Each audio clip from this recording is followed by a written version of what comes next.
up, guys?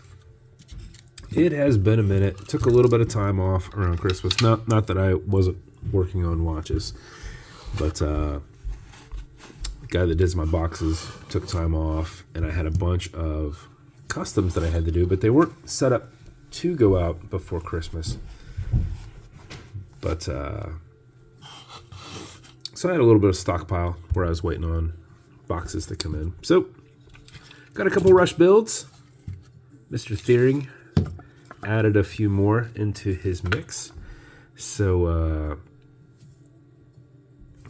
more album cover dials. So took the 2 album covers that he wanted, had them screen printed. Actually, we're going to shift the hands on this so that we can actually read the dial here. So screen printed dial. Since Rush was done in a nice red, I went with some red paddle hands on this one and did a red resin filled bezel insert, minute style.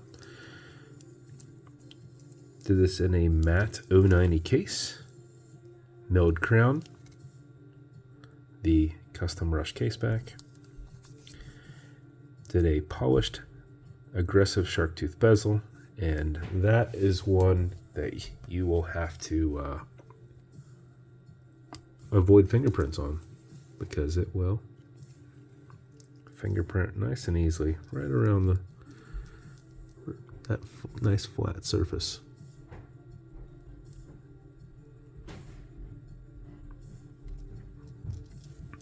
Did some lug extensions on this to get it out the back of the 090 case. These are removable. And then I had a really nice burgundy strap that I thought went really well with the build. And then a Rush logo preview buckle. And that's that one, man. The other one from their 50-something tour.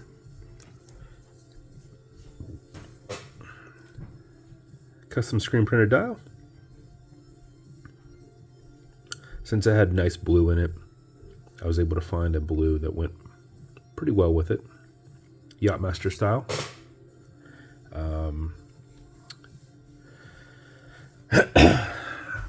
I don't know how to describe it. It's an anodized blue, but the raised indices have a nice pop of color to them.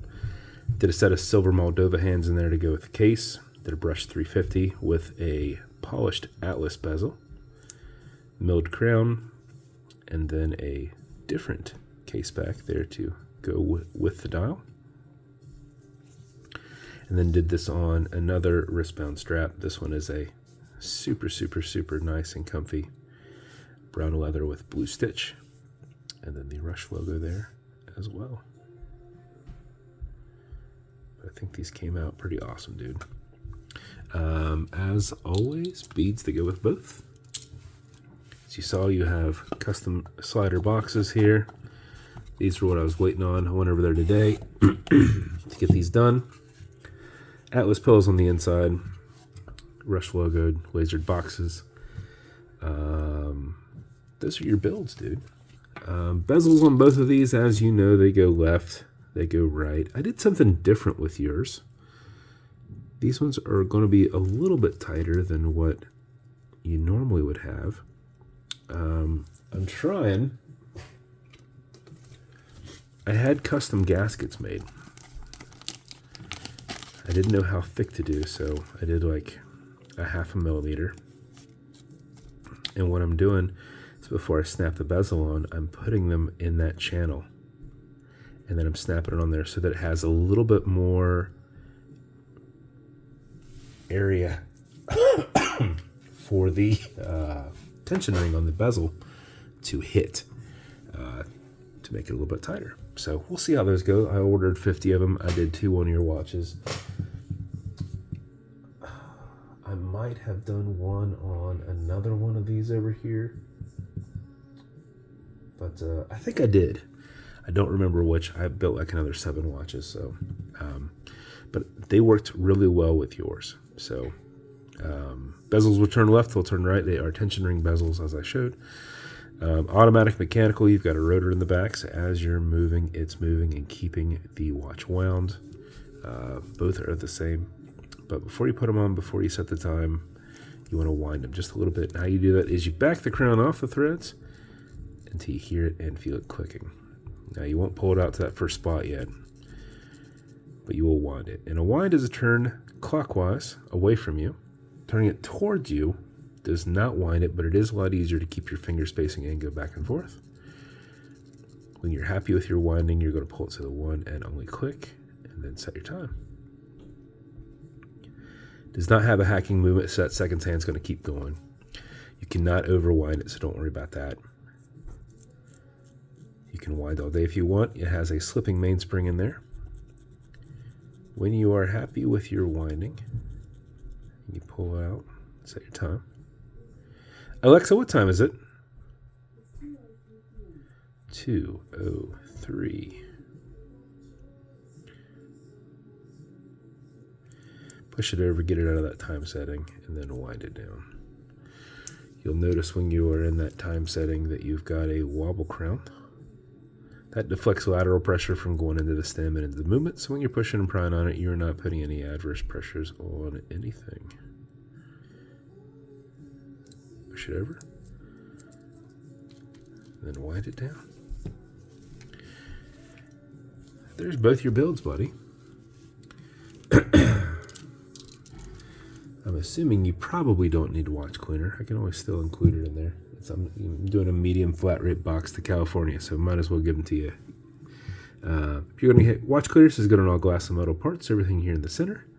Non-streaking, non-toxic, non-residue, as well as a microfiber for each. Also going to have some leather conditioner that will keep both straps perfectly soft. Applied on the front and the back if you ever need it. More so on the back. Let it soak in, remove any excess. Use a rag or something, don't use one of your microfibers, and that will soak in, make that strap perfectly soft again.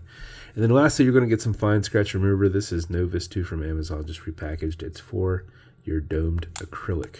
You can scratch it. If you do, no big deal. You put a tiny bit of that on it, and you'll buff it out with your microfiber. So if you get it on there, go the scratches up and down, just go left and right, filling that scratch, haze it, buff it, generate some heat with your thumb, and it should go away. If it is still there, just wait 20, 30 seconds. Well, no, not with that. Let it solidify. I'd give it a few minutes. Let it solidify on there, and then revisit it. But that's it, Jim. You already know all about your watches. You know what to do. You have a few, 4 or 5 dozen. So, but for those watching, that's the info for them. And if you want me to build you something custom and unique, reach out and I'll see what I can do. And if you want to continue to see videos like this, like and subscribe as I put them up all the time. Thanks, guys.